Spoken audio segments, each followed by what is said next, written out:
90 years of the Detroit artist market. It is one of my favorite places in town, not just to buy art, but to just go see local artists. Talk about the significance first of that anniversary. Yeah, the Detroit artist market is a wonderful jewel in Detroit. Most people don't realize that it is as old as it is. It founded in 1932 when things were falling apart in Detroit and the rest of the country. And yet there was this handful of art supporters and advocates and patrons that wanted to keep arts alive in the Detroit community and have done so all these years. And we've done so all these years. Yeah.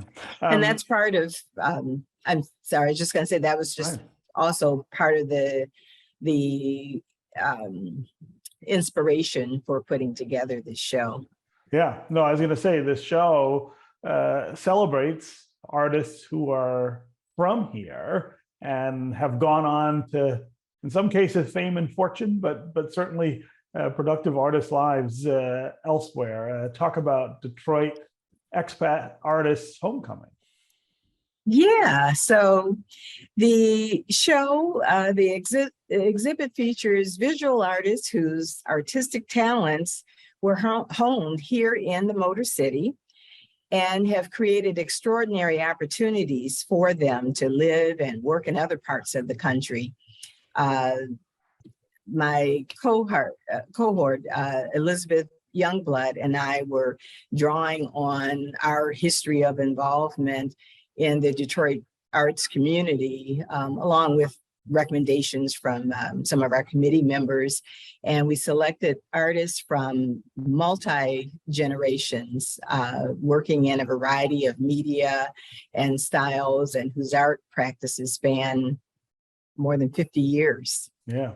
Talk about some of the artists who are included. There are some names here that people will recognize. Yeah. Some of the wonderful aspect of it being multi-generational, we have a number of seasoned, mature artists, such as Artis Lane, who I don't think would mind sharing that she's in her mid-90s now. Yeah. Artis Lane, McArthur Binion, Brenda Goodman, the work of the late Al Loving. And then we have a number of mid-career artists such as Yolanda Sharpe and Michael Kelly Williams, Eric Smith, Melvin Clark. Who am I leaving out? And then there's emerging artists like Matthew Bandsuch and Joshua Newth and Christopher Batten. This is the danger in naming names. I lost count. There's 13 artists. Yeah. And talk about how you sort of choose them and feature them here. What is it about these artists that we're celebrating? We're interested in showing the diversity of styles and genres that Detroit artists have taken on, and have further developed in their different areas. Artists like Nick Sousanis, who works in not the typical genre we think about in the fine arts, in comic and graphic novels, but has created quite a name for himself in those areas, and of course has a long history in Detroit as a leader in the arts community. And folks like McArthur Binion, who has been known to many Detroiters and art enthusiasts for decades, but really got on the map in 2017 when he was featured in the Venice Biennale and received a wonderful critical reception there. Yeah. And so his work is very much in demand. Yeah. Talk about the importance of opportunity and opportunity really for young artists now in Detroit. I mean, this is celebrating folks who were here and have gone on to other things, I feel like the artist market is still a place where aspiring artists and new artists can really find their footing and find an audience.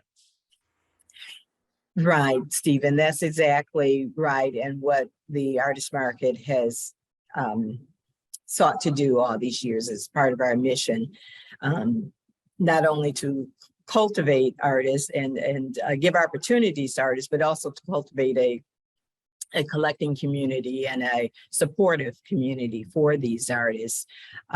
Yeah, several of the artists in this show had a history of showing at the Detroit artist market in the years when they were in Detroit. And then for some, this is their first time being shown at the artist market.